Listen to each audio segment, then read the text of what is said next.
Hello and welcome to this week's Industry Insights. I'm your host, Leah Troscianecki, and I am joined today by my good friend and colleague, Billy Cashwell. Billy, you want to say hi? Hey, how's it going, everybody? I'm Billy Cashwell, Principal Product Marketing Manager here at Veeam, specifically representing Veeam Data Platform. And today we are going to be talking about a topic that has been a hot button for all of us on the Veeam team, talking about data migration projects. Certainly, there's lots of action in the industry. You've heard about us talk about this on a few different Industry Insights episodes. But today we're going to be specifically talking about risk management, which I know is a very interesting and exciting topic for so many people.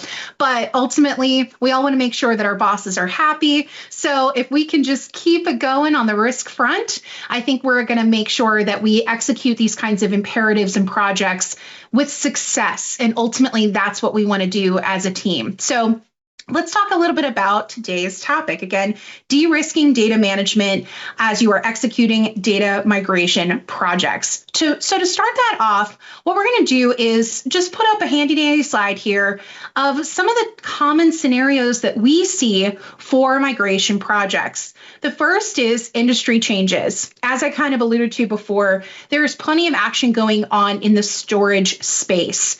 And ultimately, we're seeing really big changes and swings happening to vendor contracts, innovation in the industry. A lot of companies are making big bet announcements in changes to the storage industry that maybe people didn't see coming, right? Storage seems like it's kind of a well-instantiated graybeard kind of category. So you may think that there aren't big innovations and changes happening, but guess what? We're seeing a lot of that happen. We had a lot of colleagues go to HPE Discover last week.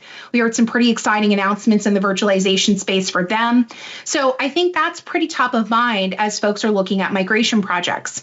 We're also seeing a lot of efforts to modernize data and workloads, right? We're already seeing a lot of workloads move from one platform to another, move to the clouds. We'll talk a little bit about that. And then, of course, another graybeard topic, all about hardware refresh. And Billy, I know we had a fun time putting some of these icons together, in particular, alluding to some dinosaurs that might exist in your data center.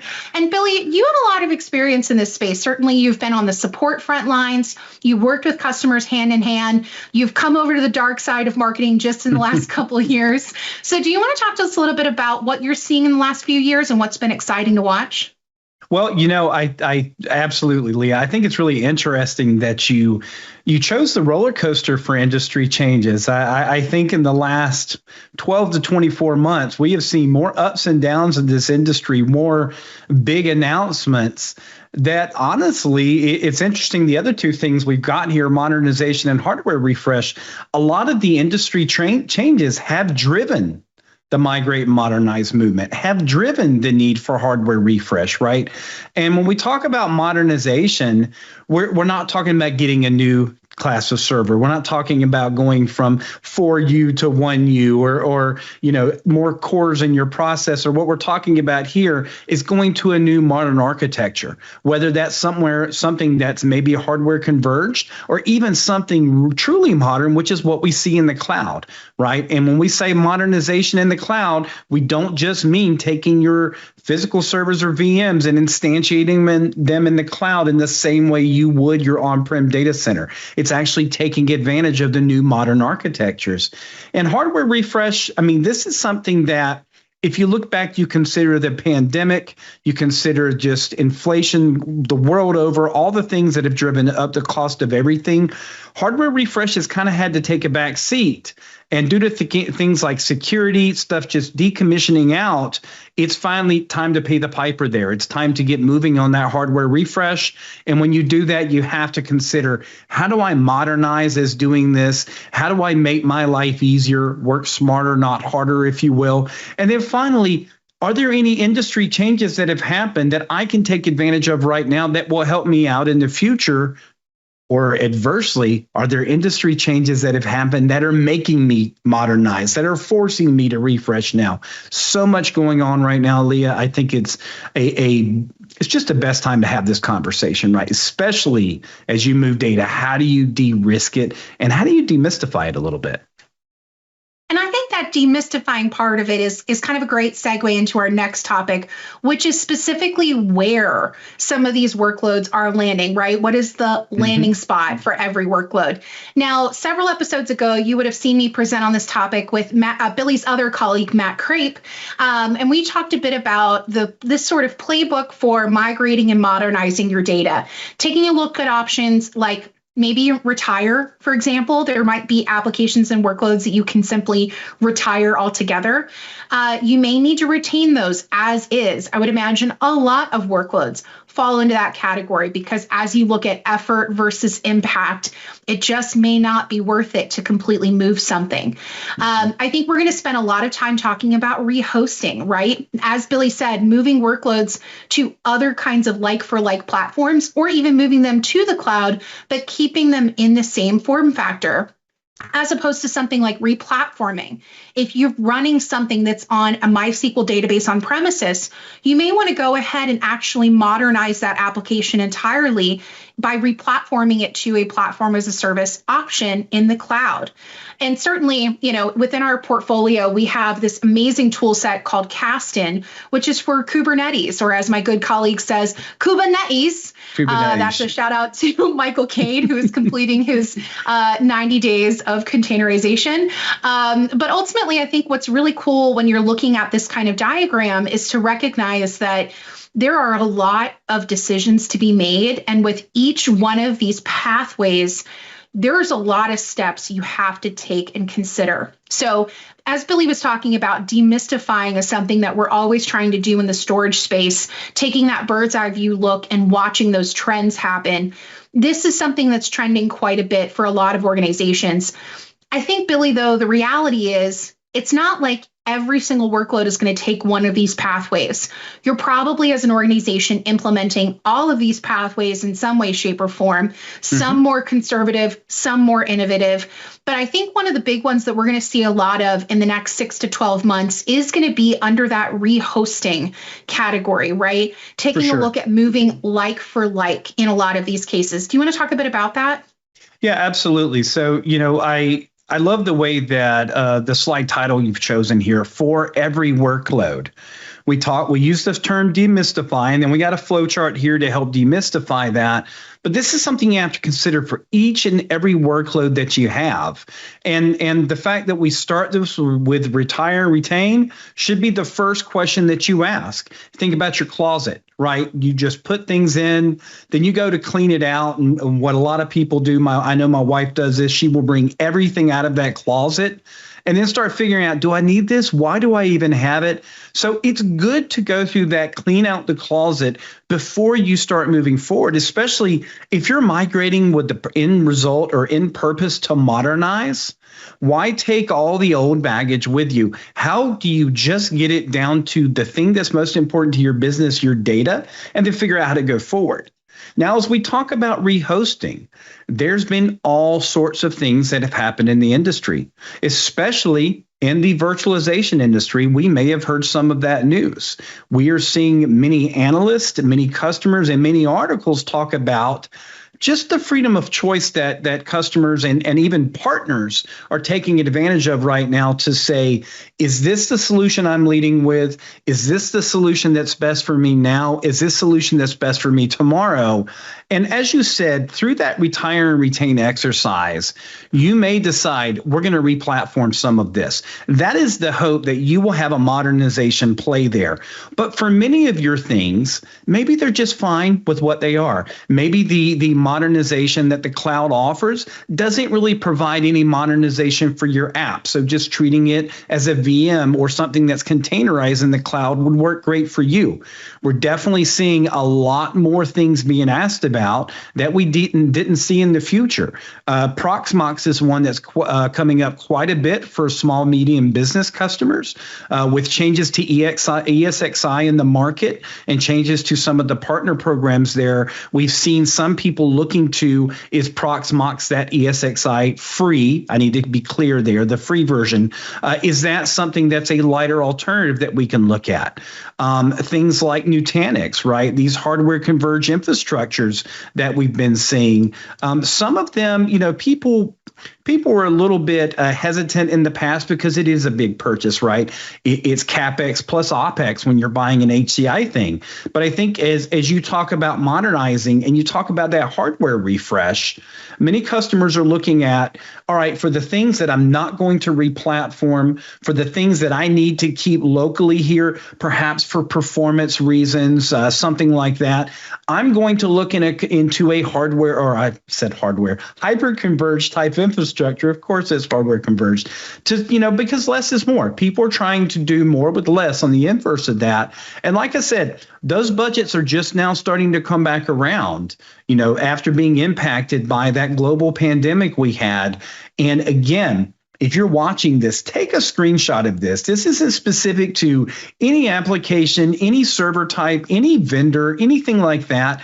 It's just a great thought process to go through when you're thinking about each and every workload that needs to move. So Leah, when you say demystify, if you glance at this slide, it may not look like that at first glance, but when you start walking through from left to right how the flow chart goes, I think if you run each of your applications through this, you're going to be in a much better spot to have a much better plan of where you want to go.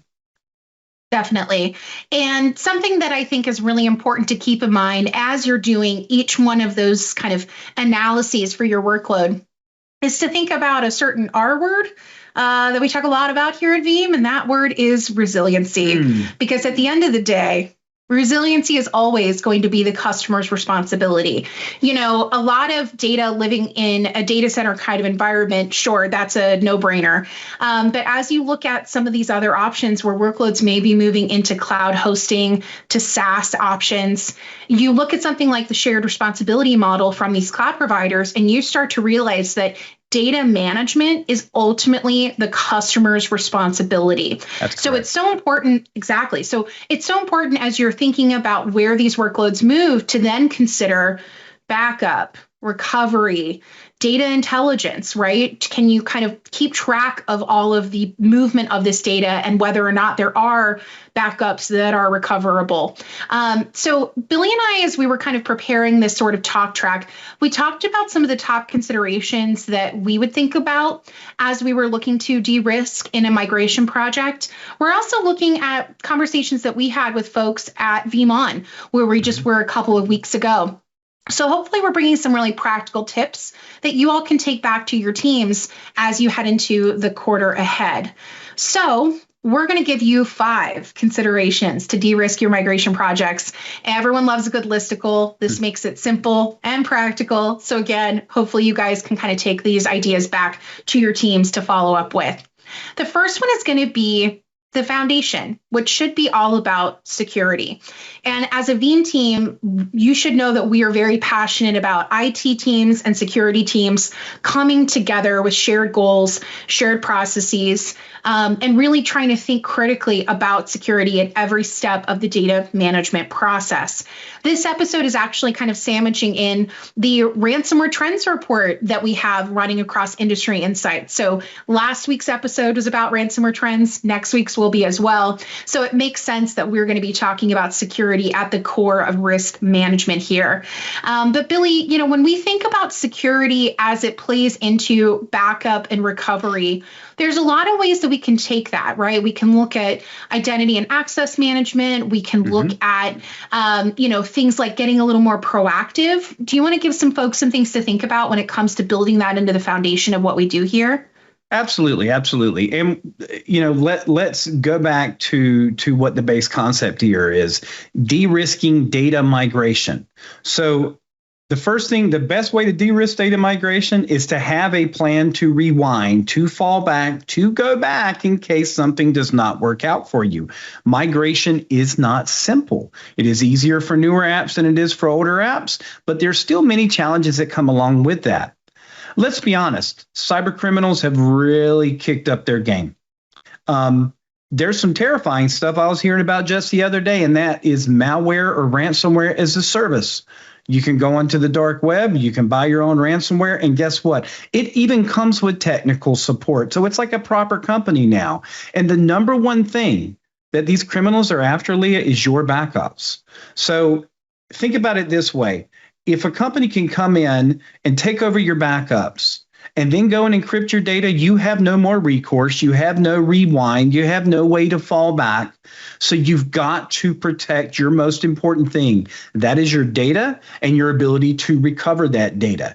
So when we talk about foundation being set in security, yeah, you need to lock the door on the data center, but you need to take care of or take advantage of many other things like identity access management, multi-factor authentication, having a console that logs itself out, by making sure if someone wants to delete a backup that you've got something like a two-person rule, or the four eyes rule, you may call it, that somebody else has to approve that deletion before it happens.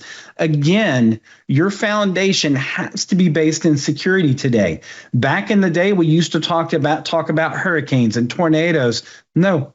That's the little stuff that can happen. Ransomware, malware, that's the threat that is happening today. It's happening to everybody on this planet, and it actively works against you. And the worst part, we talked about recovery, Leah. Half the time people are recovering dirty data and they feel like they're being attacked. Yep. Again, we heard that so much from people that were willing to be bold and be honest and raise their hand and say, yes, I suffered from that. So you've got to make sure that data is secure to begin with. The backups, stay clean and immutable, which we'll talk about later. And that finally, when you're bringing that data back in, it's good and clean. Yeah. And, one of the things that comes up a lot is taking a look at apps that haven't been managed well, that haven't had all of their security patches in place. So this is yet another example of that, of security being at the foundation.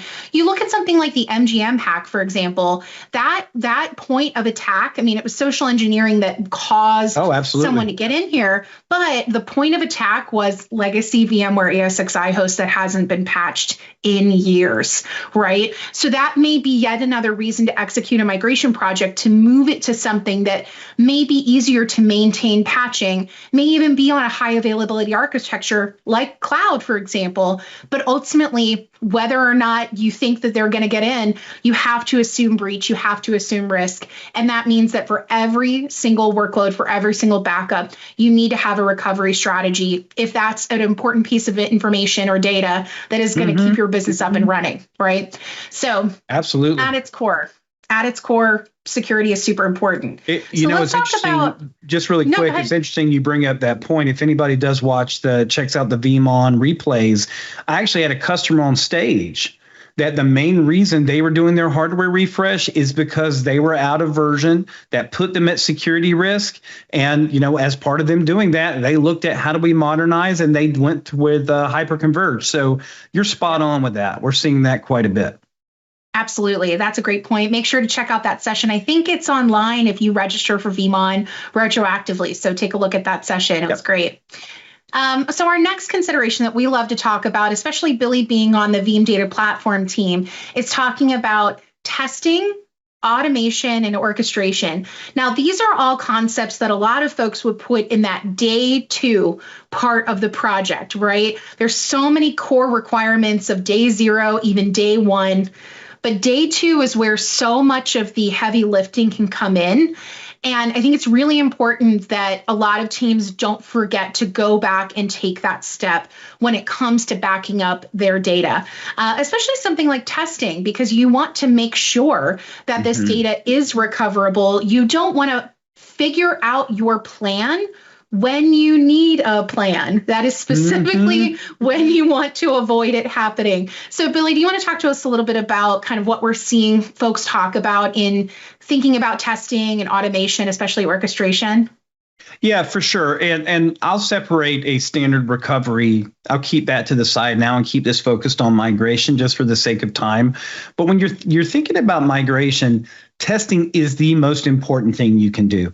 Can I move that data and gasp? Can I do it with my backup software? If I'm already backing it up, can I just recover it somewhere else? And now I've migrated my data while still maintaining the original and everything's still working.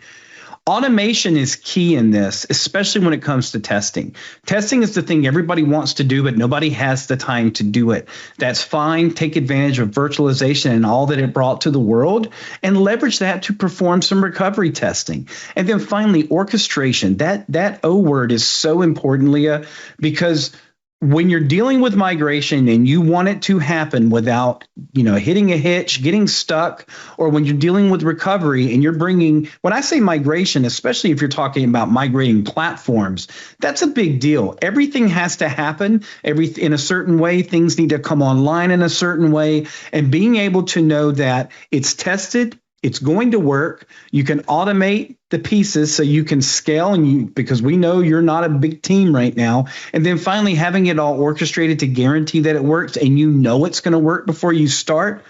I don't know if I'd ever go into a migration project without being able to have those feel goods and know that we're at a safe space.